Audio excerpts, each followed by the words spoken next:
Good morning. This very short podcast is going to just discuss marketing years for the different program crops. Over the years, with regard to the support provided by the Farm Service Agency of USDA, there have been a number of program crops. Well, now the term is called covered commodities, and there are 21 of them.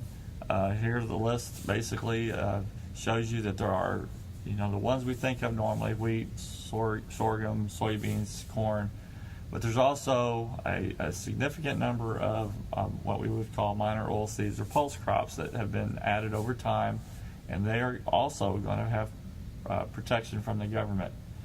The reason why these are very important is because in this base reallocation process, you could end up with base for one of these crops, and if you have those bases, then you could sign up for either ARC or PLC under each of those.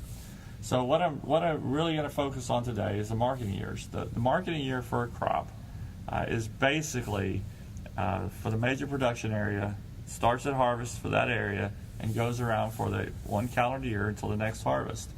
And so why this is important, because the price trigger mechanism in both ARC and PLC to be used to determine whether there's a loss are going to use the U.S. marketing year average prices.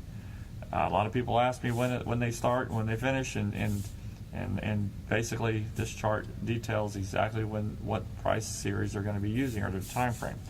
So you can kind of consider that after harvest for your wheat, for example, sometime after May 31st of 2015, the 2014 wheat crop the price will be determined for that wheat crop, whether there will be a payment or not. And that's why we say that the payments under ARC or PLC, either one of them, are going to be more than a year after harvest for most people.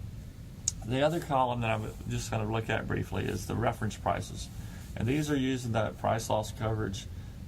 They're set as the level of protection for each of those commodities under price loss coverage, but they also factor into ARC calculation.